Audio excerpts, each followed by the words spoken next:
The cul-de-sac was quiet, save for the faint hum of evening crickets and the sharp clatter of a trash bin lid slamming shut. Emily stood frozen, her nurse's scrubs still stained from a grueling shift at the hospital. Her hands trembled, not from the cold, but from the sting of Karen's words ringing in her ears. "Disgusting!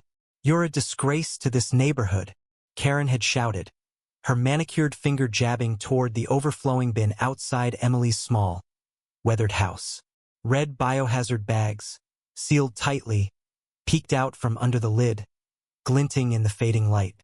Karen, the self-appointed guardian of the block, had been relentless, her voice dripping with disdain as neighbors peeked from behind curtains.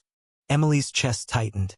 She'd moved here to care for her brother, Tom, who was battling a rare illness requiring weekly treatments at home. The biohazard bags held his used syringes, 4 tubes, and bandages hazardous medical waste she meticulously sorted to protect others. She'd explained this to the city, to the waste management company, but never to Karen. Why should she? Her life was already a tightrope walk between hospital shifts and Tom's care. But Karen's public shaming, her viral post on the neighborhood app calling Emily a slob, had pushed her to the edge. The confrontation erupted when Karen marched over that evening, phone in hand, recording.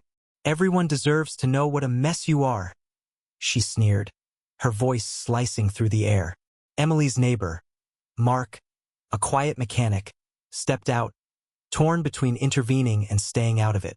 "Karen, maybe there's a reason," he muttered, but she waved him off. "Reason? Look at this filth." Emily's exhaustion snapped like a brittle twig.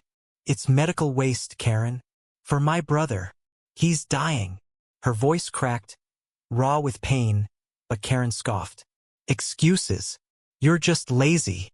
The words hit like a slap, and Emily's vision blurred with tears she refused to let fall. Mark's face paled. He'd seen Tom's frail figure, heard the late-night ambulances. "Karen, stop," he said, firmer now, stepping closer. But Karen doubled down, her voice rising. "This street deserves better." Neighbors gathered, whispers spreading like wildfire. Emily felt exposed, her private struggle laid bare. She wanted to scream about the sleepless nights, the hospital bills, the weight of love and duty. Instead, she stood silent, fists clenched, as Karen's camera captured her defeat.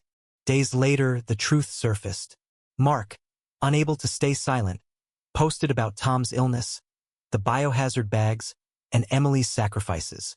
The neighborhood app exploded with apologies, offers of help, and shame. Karen deleted her post, but never apologized. Emily, drained, accepted the support but felt no victory. Tom passed weeks later, his room now silent.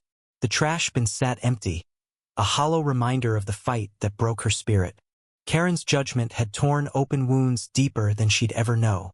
Emily moved away, carrying her grief alone. The neighborhood, once vibrant, felt colder, divided by guilt and unspoken regrets.